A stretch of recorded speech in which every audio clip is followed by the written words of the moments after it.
ये ओमिक्रॉन का ही एक सब वेरिएंट है, सब लीनिएज है, और केसेस तो बढ़े हैं, लेकिन जो भी डेटा आया है उससे क्लियरली ये दिख रहा है कि ये इतना सीरियस नहीं है जैसे आपने कहा डेल्टा टाइप में था, क्योंकि ज्यादातर जो लक्षण है वो अपर एयरवेज के हैं, यानी जुकाम, नजला, गले में दर्द, खांसी, बॉडी एक्स।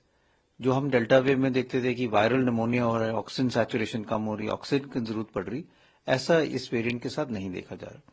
तो ये एक माइल्डर वेरिएंट है, लेकिन ये वेरिएंट ज्यादा ट्रांसमिसिबल है, ज्यादा फैल रहा है, और जो प्रीवियसली एग्जिस्टिंग वेरिएंट थे उनको ओवरटेक करके ये ज्यादा डोमिनेंट वेरिएंट बन रहा है।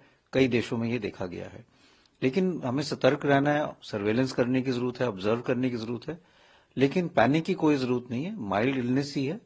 जो हाई रिस्क ग्रुप हैं, जैसे बुजुर्ग लोग हैं या जिनको क्रॉनिक डिजीजेज हैं, शुगर की बीमारी हो या रेस्पिरेटरी डिजीज हो या क्रॉनिक किडनी डिजीज हो या हार्ट प्रॉब्लम हो, उनको ज्यादा केयरफुल रहने की जरूरत है, क्योंकि उनकी इम्यूनिटी कम होने के चांसेस, कम होने के कारण ये डर रहता है कि उनमें कहीं सीवियर इन्फेक्शन ना हो। सर, अभी जिस तरह का फेस्टिवल सीजन है, ऐसे में किस तरह से सतर्क रहें, क्योंकि सिर्फ कोविड के केसेस नहीं, आरएसवी केसेस यहाँ पे और लंग के इन्फेक्शन हो गए, कोल्ड एंड कफ हो गया, इस तरह के केसेस काफी सामने आ रहे हैं, तो किस तरह से बचाव किया जा सकता है? तो अगर हम देखें, हर साल जब सर्दियों का मौसम आता है तो रेस्पिरेटरी वायरल इन्फेक्शन जो है वो बढ़ते हैं, चाहे इन्फ्लुएंजा हो, अब जो कोविड है, या आरएसवी हो। तो ये इसलिए बढ़ते हैं क्योंकि वायरस हवा में ज्यादा देर के लिए रहता है। हम ठंड में जो है हमारे इन्फेक्शन के चांसेस बढ़ जाते हैं। हम अंदर ज्यादा रहते हैं तो क्राउडिंग ज्यादा होती है, एक से दूसरे में इन्फेक्शन फैलने के चांसेस भी बढ़ जाते हैं।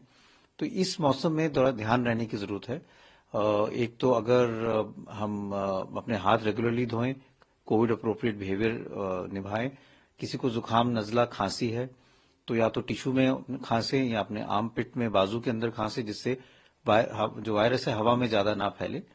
और दूसरा ये कि अगर किसी बाहर जाना है जहां भीड़ वगैरह हो, स्पेशली अगर वो इंडोर है, तो मास्क लगाएं, उससे आपको प्रोटेक्शन मिलेगा। जो बुजुर्ग लोग हैं या जिनको कोमॉर्बिड कंडीशंस हैं, उनको ज्यादा ध्यान रखने की जरूरत है कि वो जब भी ऐसी जगह जाएं जहां पे ज्यादा भीड़ है, लोग खांस रहे हैं, तो मास्क जरूर लगाएं और अपना हैंड सैनिटाइजर भी साथ लेके जाएं। सर, खासतौर पर जो छोटे बच्चे होते हैं, हमेशा जब भी कोविड हुआ है, केसेस बढ़े हैं, तो बच्चे भी इन्फेक्ट हुए हैं, तो ऐसे में बच्चों का किस तरह से बचाव किया जा सकता है? तो इसमें दो चीजें हैं, एक तो हम बच्चों का बचाव कैसे करें और बच्चों से इन्फेक्शन ना फैले। तो पहली चीज तो है कि बच्चों को भी हमें हैंड वॉशिंग रेगुलरली करनी चाहिए। जब भी वो बाहर से आए, हाथ धोएं।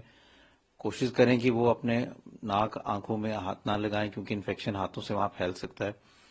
और जितना हो सके उनको हम प्रोटेक्ट करके रखें ठंड से, गर्म कपड़े डाल के रखें, स्पेशली जब वो खेलने जाते हैं। और कुछ हद तक अगर वो खांस रहे हैं तो थोड़ा सा उनको उनके लिए सपोर्टिव ट्रीटमेंट भी दें। दूसरी बात है कि वो बच्चे आगे इन्फेक्शन ना फैलाएं।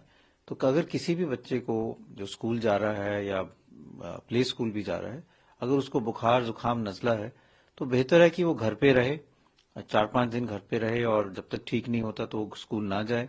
क्योंकि ये भी देखा गया है कि कई दफा बच्चों को इन्फेक्शन है, वो स्कूल चले जाते हैं, खांस रहे होते हैं स्कूल में, और वो और बच्चों को एकदम इन्फेक्शन फैला देते हैं। फिर यही बच्चे वो इन्फेक्शन घर पे ले जाते हैं, और घर में अगर कोई बुजुर्ग लोग हैं तो उनको ज्यादा सीरियस इन्फेक्शन हो सकता है। तो to prevent spread of infection, ये जरूरी है कि अगर किसी बच्चे को बुखार, जुकाम, नजला है तो वो घर पे ही रहे, जिससे वो आगे और इन्फेक्शन ना फैलाए और कोई क्लस्टर ना बने।